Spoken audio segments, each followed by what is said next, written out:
अस्सलाम वालेकुम स्टूडेंट्स, मैं हूं अब्दुल कुद्दूस बेग, आपका फिजिक्स टीचर। स्टूडेंट्स, आज हम चैप्टर नंबर 4 की एक्सरसाइज के क्वेश्चंस को डिस्कस करेंगे और डिस्कस करेंगे क्वेश्चन नंबर 1, 2, 3, 4, 5 एंड 6। तो स्टूडेंट्स, लेक्चर को स्टार्ट करने के लिए चलते हैं व्हाइट बोर्ड की तरफ। डियर स्टूडेंट्स, स्टार्ट करते हैं चैप्टर नंबर 4 की एक्सरसाइज के short questions. And question number 4.1 states that a person holds a bag of groceries while standing still, talking to his friend. A car is stationary with its engine running. From the standpoint of work, how are these two situations similar? तो students, statement में mentioned है there are two different cases. First case में एक आदमी है जिसने groceries के bag को होल्ड किया हुआ है और वो एक जगह पर खड़ा है और अपने दोस्त से बातें कर रहा है। सेकंड केस में एक कार है जिसका इंजन तो ऑन है लेकिन कार रेस्ट की हालत में है, स्टेशनरी है। अब हमने बताना ये है कि from the stand point of work means work done के लिहाज से किस तरह से ये two situations, two cases similar हैं। तो स्टूडेंट्स, हम लिखेंगे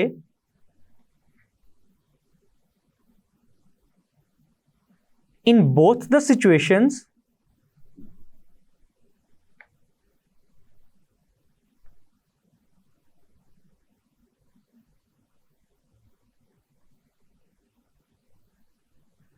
there is no work done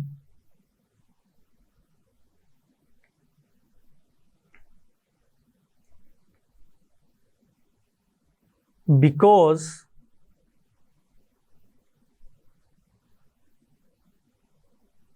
both the bodies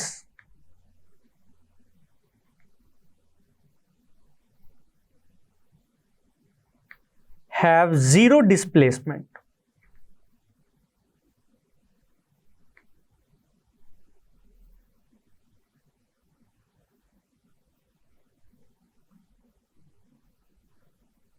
क्योंकि स्टूडेंट्स, फर्स्ट केस में आदमी खड़ा है तो उसका डिस्प्लेसमेंट जीरो है। सेकंड केस में कार स्टेशनरी है which means it is at rest, तो कार का डिस्प्लेसमेंट भी जीरो है। और जैसा कि आपको मालूम है वर्क डन किसके इक्वल होता है, एफ डॉट डी। और अगर हम डॉट को रिमूव करें तो हम लिख सकते हैं it is equal to F D cos theta. तो स्टूडेंट्स, फोर्स चाहे जितनी मर्जी मौजूद हो, जैसा कि फर्स्ट केस में आदमी ने बैग उठाया हुआ है तो वो फोर्स लगा रहा है, और सेकंड केस में गाड़ी का इंजन ऑन है, it means that force is there. लेकिन दोनों केसेस में डिस्प्लेसमेंट की वैल्यू क्या है, 0 मीटर्स। तो स्टूडेंट्स, फोर्स चाहे जितनी मर्जी हो, अगर डिस्प्लेसमेंट ही 0 है तो फाइनली वर्क डन की वैल्यू भी क्या होगी, 0 जूल के इक्वल। तो स्टूडेंट्स, इसीलिए हमने लिखा कि दोनों सिचुएशंस में वर्क डन की वैल्यू 0 है क्योंकि डिस्प्लेसमेंट की वैल्यू 0 है। तो एंड पे हम लिखेंगे hence no work is done in both the cases.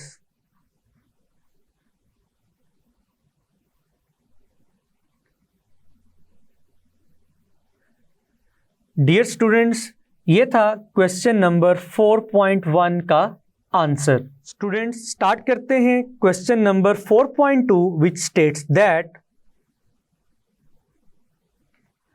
calculate the work done in kilojoules in lifting a mass of 10 kilograms at a steady velocity through a vertical height of 10 meters.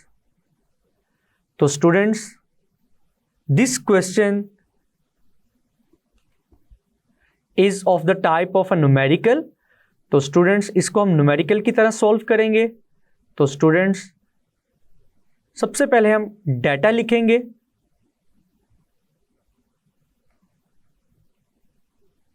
Students जैसा कि statement में given है, mass of an object is equal to 10 kilogram,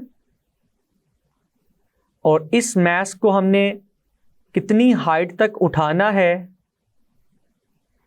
which is equal to 10 metres. Now students अगर हम to find की बात करें तो इस क्वेश्चन में हमने वर्क डन की वैल्यू कैलकुलेट करनी है, but in kilo joules.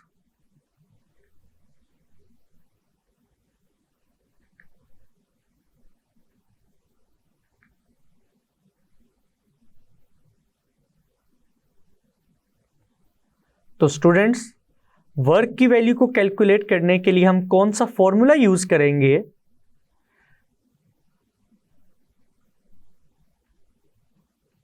Students work का बेसिक फॉर्मूला है the product of force and displacement. लेकिन स्टूडेंट्स एक बात याद रखिएगा, जब भी हम वर्क डन करेंगे इन वर्टिकल डायरेक्शन, तो ऑब्जेक्ट के ऊपर जो फोर्स लगेगी वो किसके इक्वल होगी? ग्रेविटेशनल फोर्स के इक्वल, जिसको हम ऑब्जेक्ट का वेट भी कंसीडर करेंगे, और वो किसके इक्वल होगा? mg के इक्वल। और स्टूडेंट्स जब किसी भी ऑब्जेक्ट के ऊपर वर्टिकली वर्क डन किया जाए तो डिस्प्लेसमेंट की वैल्यू किसके इक्वल आएगी? हाइट h के इक्वल। तो स्टूडेंट्स वर्क डन के फॉर्मूले में f की जगह हम लिखेंगे mg और डिस्प्लेसमेंट की जगह हम लिखेंगे h, और इस इक्वेशन को हम इक्वेशन नंबर 1 कह सकते हैं। स्टूडेंट्स आप डायरेक्टली भी याद रख सकते हैं। एक बात याद रख लें कि जब भी हम किसी भी ऑब्जेक्ट के ऊपर वर्क डन करें अलोंग वाई एक्सिस या फिर वर्टिकली, तो वर्क डन की वैल्यू हम कैलकुलेट करेंगे by using the formula of potential energy. तो स्टूडेंट्स वर्क की वैल्यू को कैलकुलेट करने के लिए हम इक्वेशन नंबर 1 में वैल्यूज पुट करेंगे। By putting the values in equation 1 we can find the work done. The value of mass is equal to 10 kilogram. The value of g, जो कि आपको जुबानी याद होनी चाहिए, 9.8 मीटर पर second square, and the value of height h is equal to 10 meters.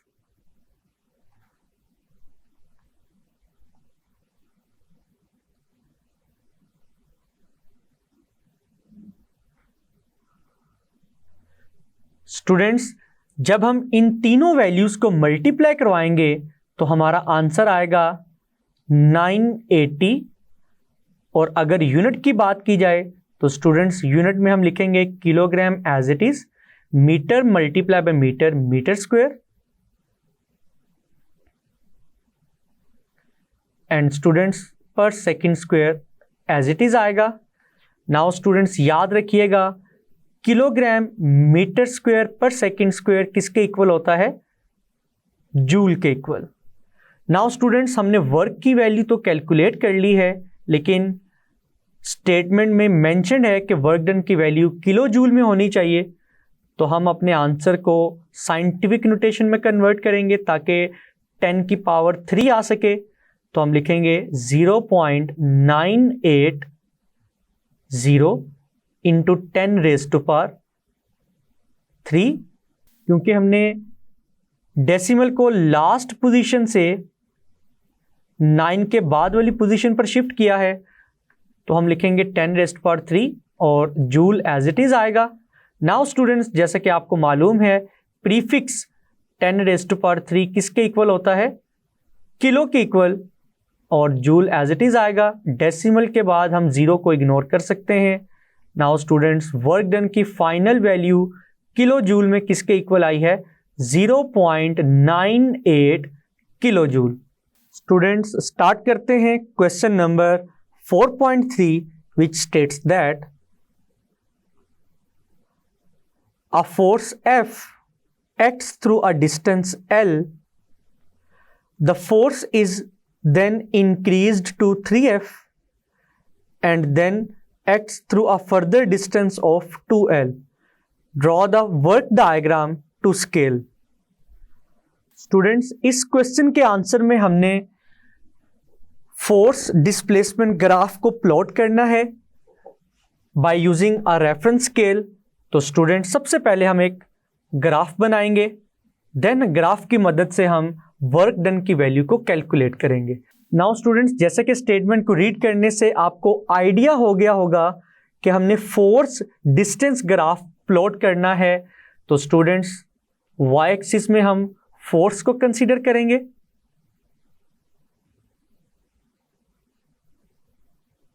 और x axis में हम डिस्टेंस को कंसीडर करेंगे। This is distance which is given in the form of L, and y axis में हम force को consider करेंगे which is given in the form of F। तो students,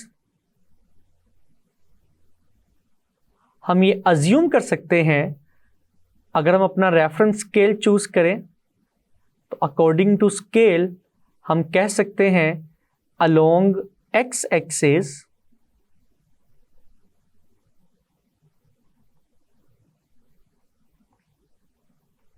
one centimetre is equal to 1L।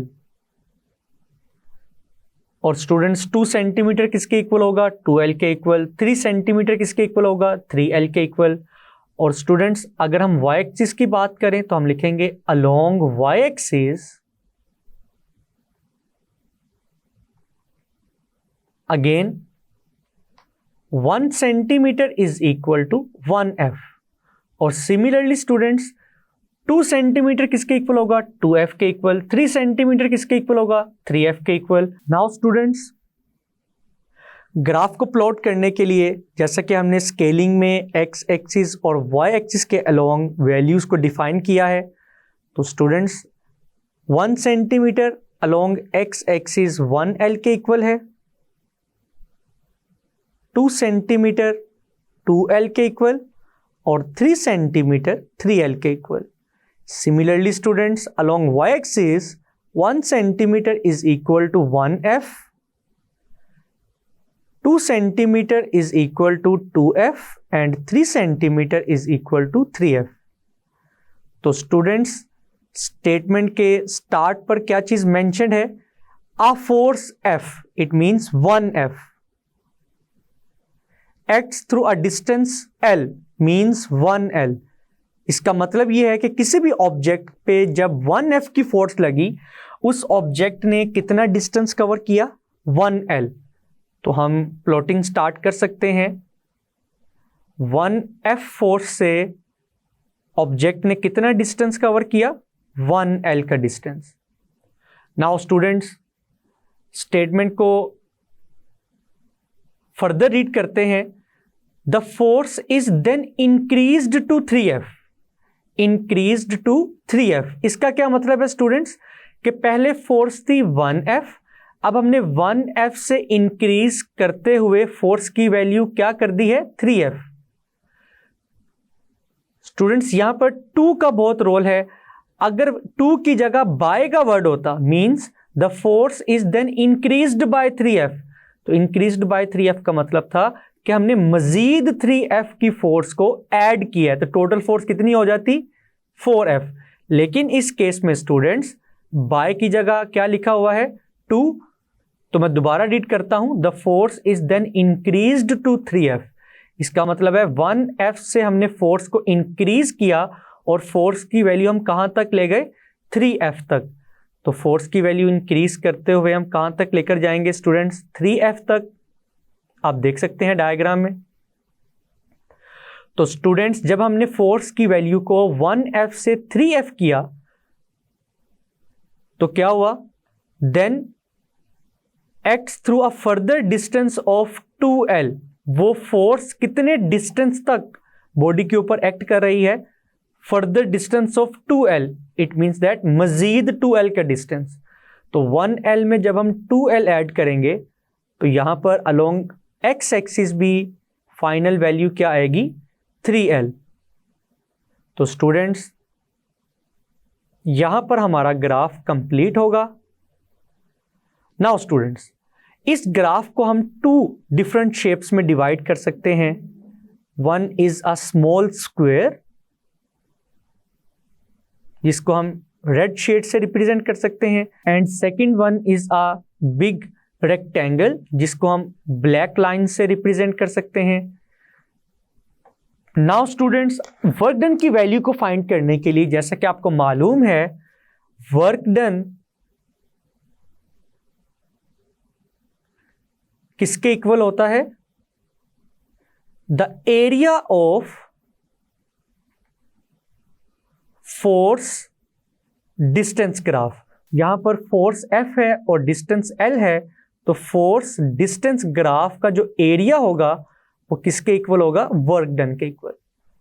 तो students सबसे पहले हम small square का एरिया कैलकुलेट करेंगे, जिसको हम A1 से रिप्रेजेंट कर सकते हैं। ये किसके इक्वल आएगा students, length multiply by breadth और विड्थ के इक्वल। तो स्टूडेंट्स लेंथ की वैल्यू है जिसको हम अलोंग y एक्सिस कंसीडर कर सकते हैं, it is equal to 1f। Breadth और विड्थ की वैल्यू है along x axis is equal to 1l। तो हम स्टूडेंट्स लिखेंगे 1 मल्टीप्लाई बाय 1 fl।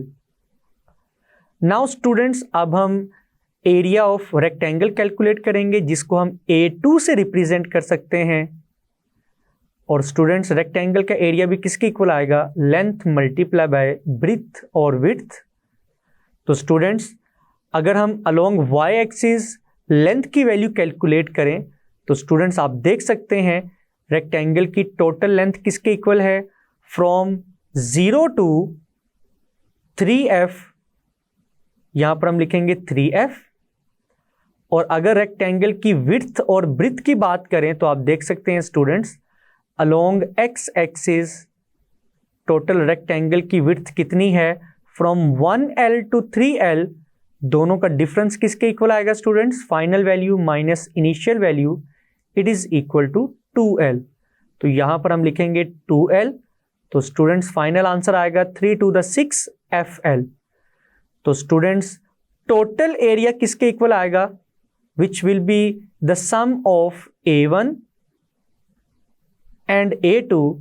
तो स्टूडेंट्स A1 की वैल्यू है 1 टाइम्स FL, A2 की वैल्यू है 6 टाइम्स FL। तो टोटल वैल्यू क्या आएगी, 7 times FL, which is the total area and it is equal to the work done W। तो स्टूडेंट्स ग्राफ से हमने टोटल वर्क डन की वैल्यू किसके इक्वल कैलकुलेट की है, 7 times FL।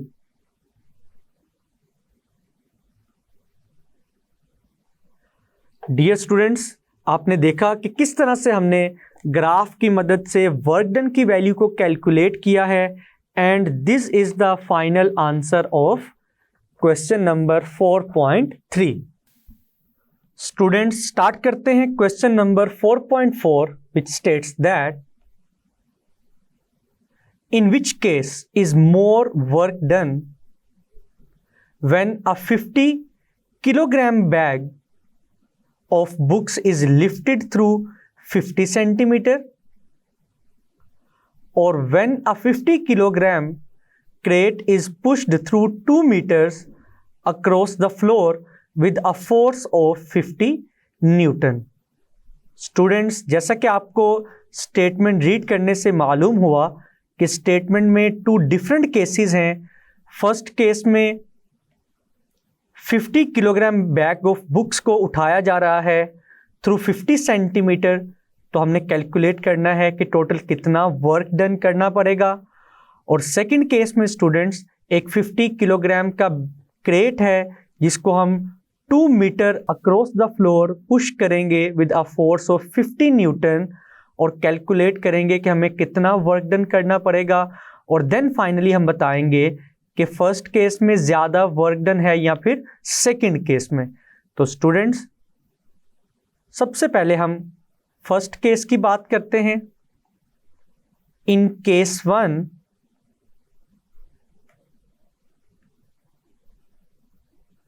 mass of bag is given जिसकी वैल्यू है 50 kg एंड स्टूडेंट्स इसको हमने कितनी हाइट तक लिफ्ट करना है, it is equal to 50 centimetres, जिसको हम मीटर में कन्वर्ट करेंगे और मीटर में कन्वर्ट करने के लिए हम वैल्यू को 100 से डिवाइड करेंगे because there are 100 centimetres in 1 metre. तो स्टूडेंट्स फाइनली मीटर में हमारा आंसर क्या आएगा, 0.5 मीटर्स।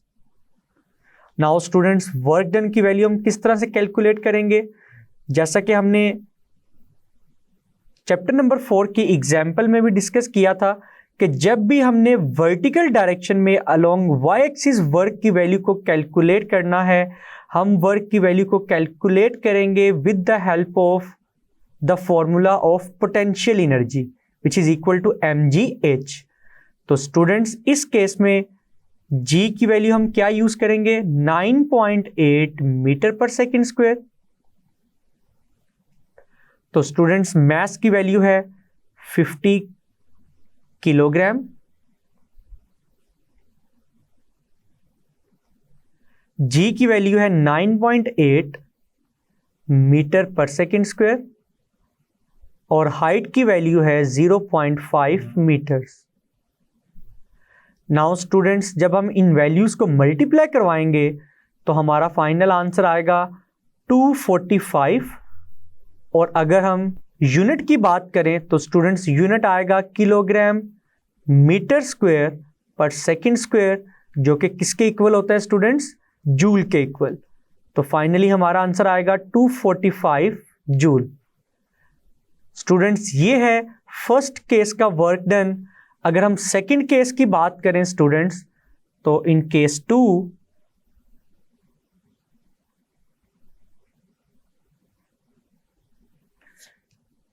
2 में स्टूडेंट्स क्रेट का मास गिवन है which is equal to again 50 kilogram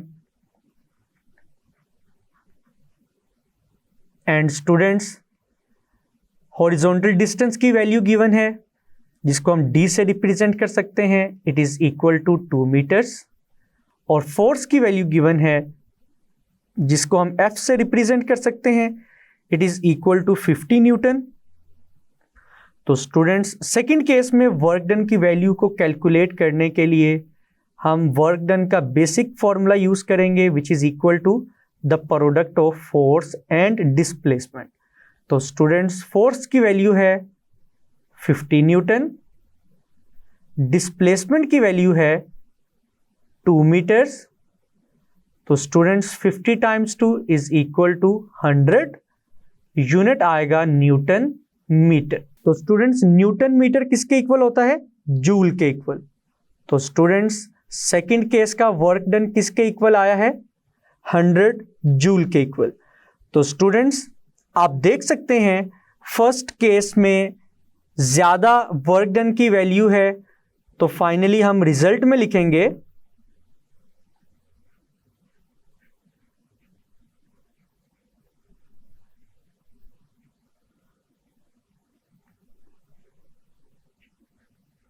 it is clear that more work is done in first case.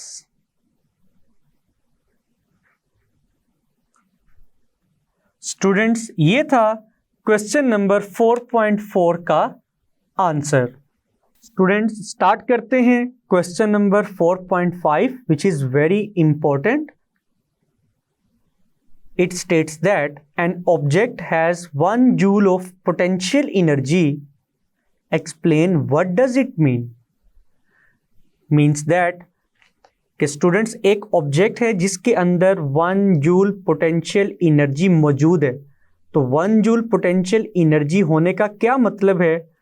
तो students इस क्वेश्चन का आंसर क्या होगा अभी देखते हैं हम। स्टूडेंट्स, जैसा कि आपको मालूम है, वर्क का फॉर्मूला है the product of force and distance और डिस्प्लेसमेंट। अगर हम डिस्टेंस लिखेंगे तो उसको एस से रिप्रेजेंट कर सकते हैं, अगर हम डिस्प्लेसमेंट की बात करें तो उसको हम डी से रिप्रेजेंट कर सकते हैं। नाउ स्टूडेंट्स, किसी भी ऑब्जेक्ट का वर्क डन 1 जूल उस वक्त होगा जब उस ऑब्जेक्ट के ऊपर लगने वाली फोर्स 1 न्यूटन हो, और उस 1 न्यूटन फोर्स की वजह से वो ऑब्जेक्ट कितना डिस्टेंस कवर करे, 1 मीटर। तो एक चीज तो कंफर्म है कि 1 जूल वर्क डन का मतलब है ऑब्जेक्ट के ऊपर लगने वाली फोर्स 1 न्यूटन है, और 1 न्यूटन फोर्स की वजह से ऑब्जेक्ट ने 1 मीटर का डिस्टेंस और डिस्प्लेसमेंट कवर किया है। नाउ स्टूडेंट्स, स्टेटमेंट का आंसर हम किस तरह से करेंगे? हम लिखेंगे when 1 Newton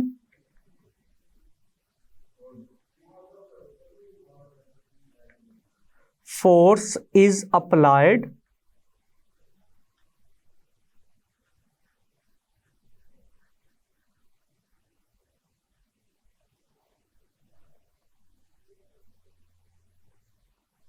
on a body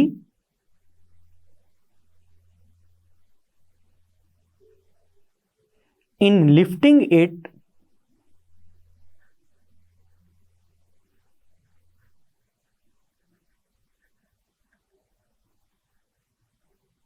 through a height of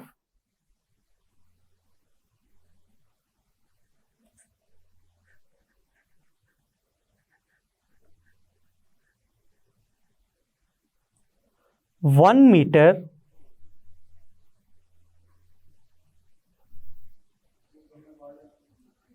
the work done is stored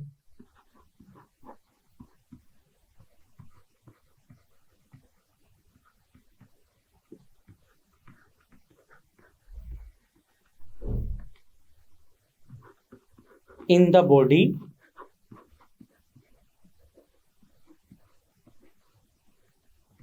in the form of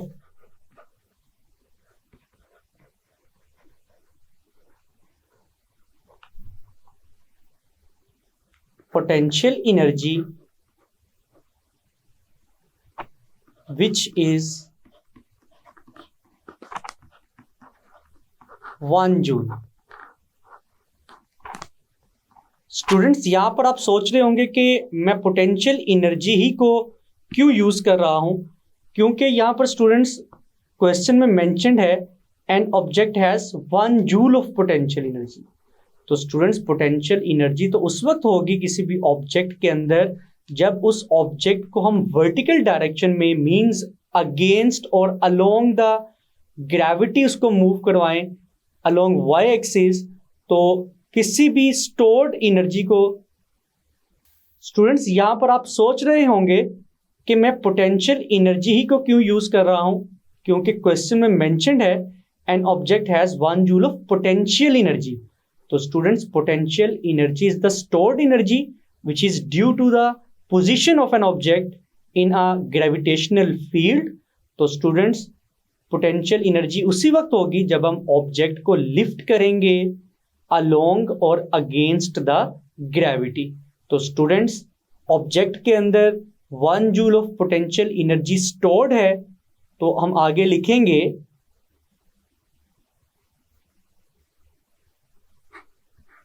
furthermore the body has the ability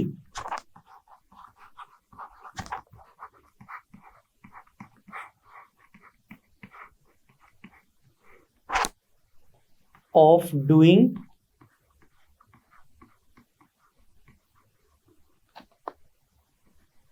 1 joule of work done.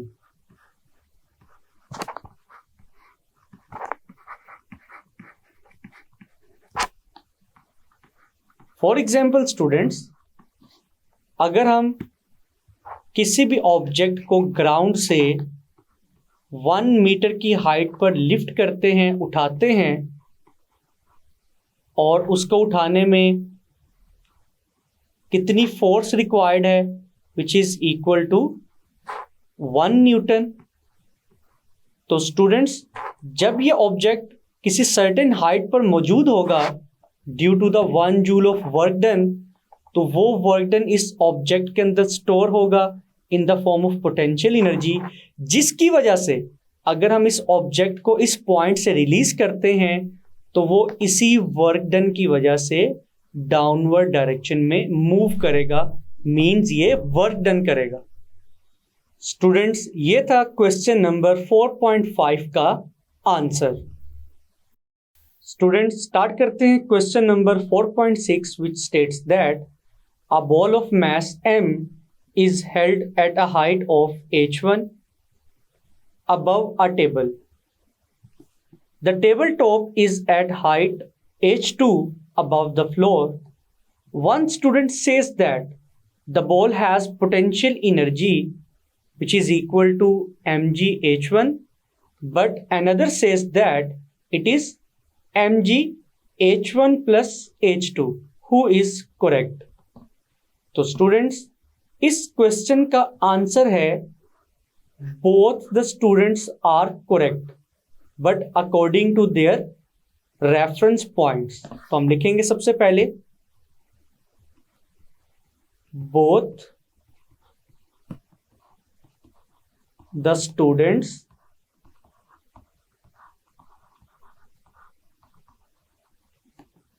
Are correct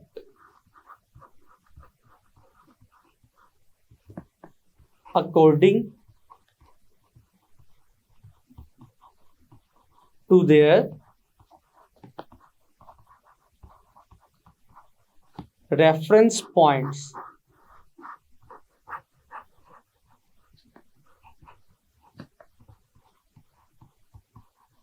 अब सबसे पहले हम क्वेश्चन की statement को समझने के लिए एक डायग्राम बनाएंगे, देन हम रीजन में लिखेंगे कि किस तरह से दोनों स्टूडेंट्स करेक्ट हैं।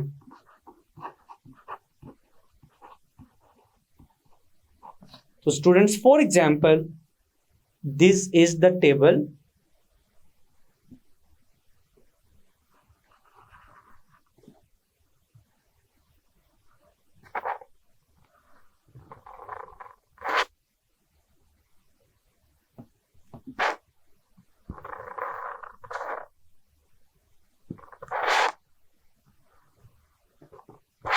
और students, this is the ball जिसको हमने टेबल से h1 की हाइट पर रखा हुआ है, लिफ्ट किया हुआ है from the surface of the table.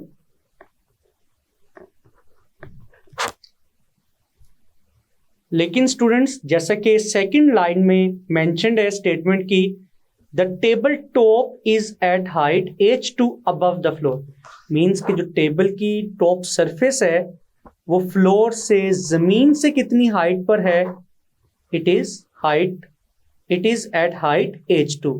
तो स्टूडेंट्स, जैसा कि आप देख सकते हैं कि बॉल टेबल की सरफेस से तो हाइट h1 पर मौजूद है, लेकिन अगर हम ग्राउंड की बात करें तो उसके लिए हमें टोटल हाइट कैलकुलेट करना होगी।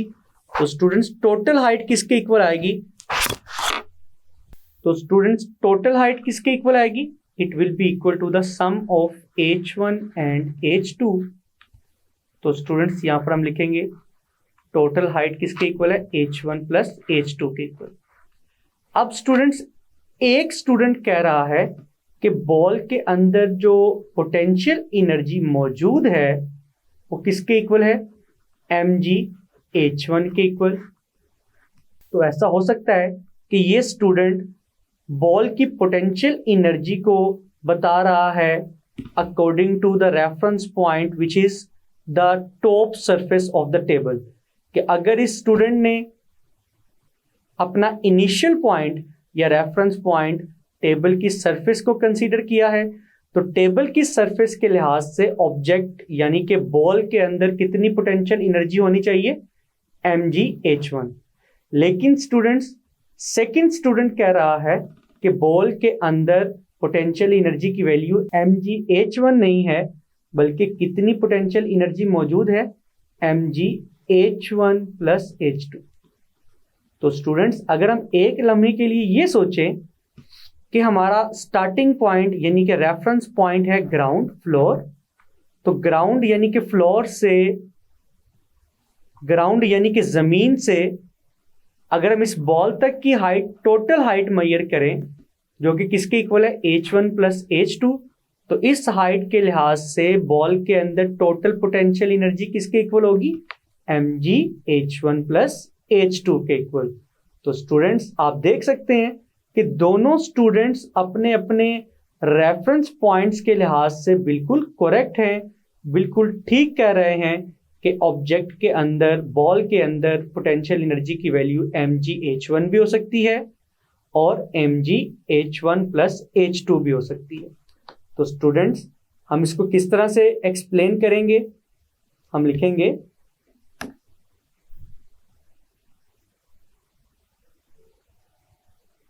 the ball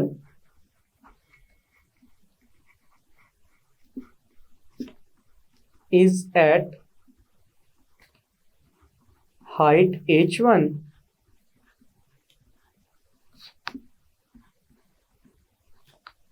with respect to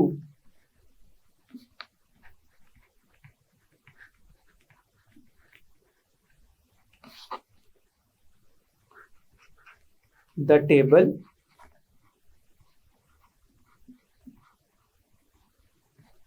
and the table is at a height of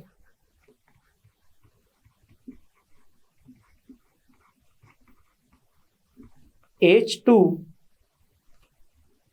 with respect to the ground।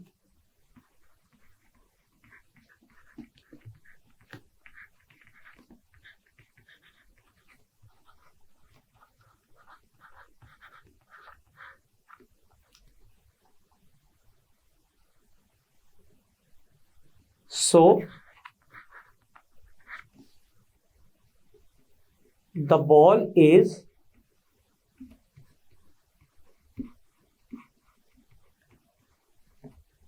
at a height of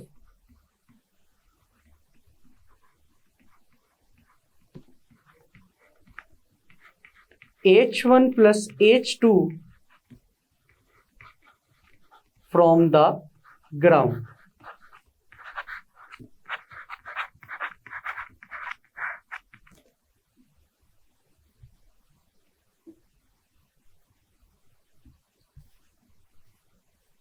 Therefore,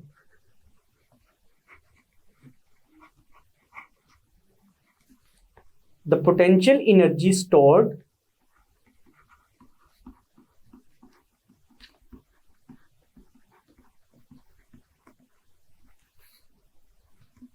in the ball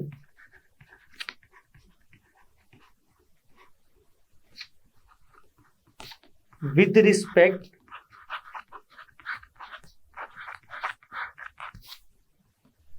to the top of the table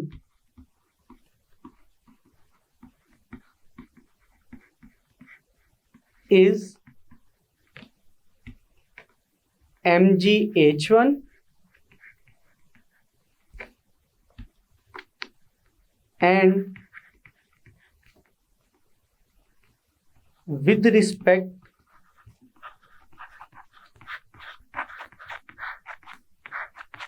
to the ground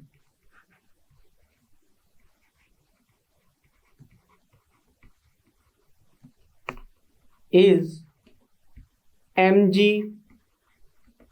h1 plus h2। Hence,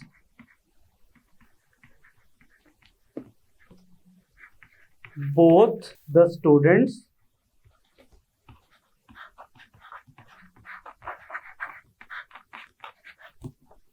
are correct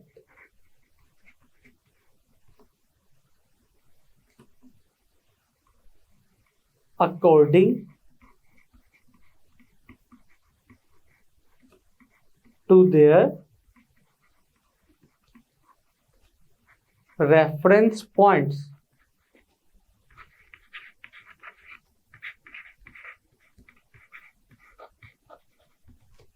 dear students, ये था question number 4.6 का answer. जी students, जैसा कि आपने देखा कि आज हमने चैप्टर नंबर 4 के फर्स्ट 6 क्वेश्चंस के आंसर्स को डिस्कस किया। मैं उम्मीद करता हूं कि इन तमाम क्वेश्चंस के आंसर्स आपको अच्छे से समझ आए होंगे। इनको अच्छे से प्रिपेयर कीजिएगा। मिलते हैं नेक्स्ट लेक्चर में। अपना ख्याल रखिएगा। अल्लाह हाफिज़।